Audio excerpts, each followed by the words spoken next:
Pyeongchang, South Korea, Red Gerard was scared. That's what he told fellow rider Stale Sandbæk of Norway after putting down his gold medal run in the second-ever Olympic men's snowboard slopestyle competition in Pyeongchang. Only, Gerard didn't know at the time that he was going to become the youngest Olympic snowboarding champion of all time and the first US medalist at these games. The 17-year-old hadn't even seen his score yet. Sandbæk, the 2014 Olympic silver medalist behind upset champion Sage Kossenberg, put his left arm around the latest American surprise. "I told him it was sick, and he was going to get in first," Sandbæk said. "He was just confused, happy, overwhelmed, I guess." Like Kossenberg in 2014, Gerard used his own unique flair to top a field of more decorated riders. He chose off-path features on the rail and jump sections that others ignored. On those 3 jumps, Gerard landed a switch backside 1260 on an angled kicker to the side. Then he spun a double cork off the left quarterpipe instead of the traditional center kicker the other riders used. Then, finally, a triple cork 1440, showing that he had the trick that's a calling card of the heavy hitters to come. The score, 87.16 points. Gerard went into first by 1.96 points over Canadian Mark McMorris. Gerard had not won the gold medal yet, the event's 3 favorites were still to come. The 6th of 7 kids who grew up riding in his Colorado backyard walked on cloud 9 out of the finish corral and toward U.S. coaches. First, he stopped by IOC President Thomas Bach. "That was scary, very scary," Gerard told Bach. "How did you double your points?" Bach asked, referencing that Gerard's first 2 runs were 43 and 46-point duds. "I don't know, honestly," Gerard responded. "That's up to the judges."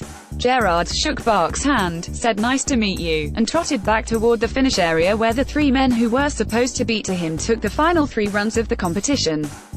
The gold medal was supposed to go to Canada or Norway, just like in 2014. The final 3 riders combined to win the last 7 X Games slopestyle titles. Gerard's best X Games finish was 4th. It could have been Marcus Cleveland, the first man to land a quad cork, trying to become the first Norwegian to win an Olympic snowboarding title. Norway owns more Winter Olympic medals than any other nation.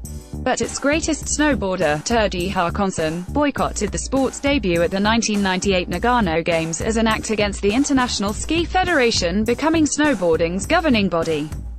On a day when the men's downhill, with 2 Norwegian favorites, was postponed, it was the perfect opportunity for Cleveland to make a landmark moment in his nation's sports history.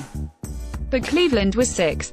It could have been McMorris, Max Parrott or Seb Tootant getting Canada's 3rd snowboarding gold and its biggest since Ross Rebagliati won the very first Olympic snowboard event in Nagano in 1998, and was briefly stripped of it for a marijuana positive. It also would have been redemption for Canada, which had the talent to sweep the podium in Sochi. "The Canadians, we're the guys to beat," Tootant reportedly said going into Sochi.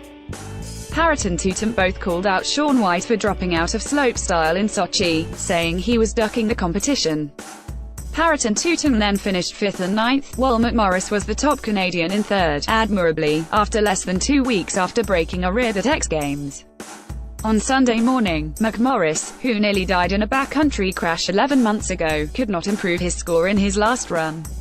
He remained in 2nd. Parrott, an X Games slopestyle champion in 2014 but better in big air, was the last man to drop in. Gerard watched on the big screen from the finish corral. He's gonna land, Gerard said as Parrott went through the rails toward his forte, the jumps. Parrott did land, capping his run with a triple cork 1440. NBC Olympics Todd Richards called it immaculate. Gerard said nothing as he waited for Parrott's score. All that could be heard was, "Welcome to the jungle," on the loudspeakers. He clasped his gloves above his head. Waiting. Then he covered the sides of his goggles. Parrott's score, 86.00. Silver for the Canadian. It slowly hit Gerard. He carefully removed his helmet and high-fived and hugged. "I won the Olympics," he said. "This is a dream, dude." The Olympics were never in Gerard's dreams in those backyard days. Not when he took breaks from riding to gorge on his famous sister's potato chip chicken and homemade sushi. Red doesn't know the size of the Olympics, Gerard's dad, part of a family and friends crew of 18, said in the first row of standing spectators. "That generation that really hasn't watched TV. It was always smartphone stuff, so he never really watched the Olympics. I kept telling him, this is a big deal. You want to do well in it. He said, oh, whatever, X Games is a bigger deal to me. Dew Tour is a bigger deal. Which brings it back to Kosenberg, who watched his young friend win while on a snowboard filming trip in Europe. Gerard and Kosenberg spoke at X Games 2 weeks ago, but not really about the Olympics, and have been texting this past week. Red just won the Olympics, Kosenberg texted at about 3:45 a.m. in Italy. Just got the craziest acute JA of all time. Kosenberg also had a personal message for Gerard shortly after the contest ended. Red, I am so hyped for you, his message said. I have the craziest clip recorded of us watching you, but there is no Wi-Fi and my data sucks here in Italy. Enjoy all this, man. Snowboarding as a whole is so proud of you, what you did today. Have fun with everything that comes with this. You'll remember it all forever. Kosenberg retired at age 23, choosing the filming route over attempting to defend the first Olympic slopestyle title. Could Gerard do the same? I honestly cannot tell you, Gerard said. Right now, I definitely want to go film snowboarding, but I don't know how I'm going to feel in 3 or 4 years.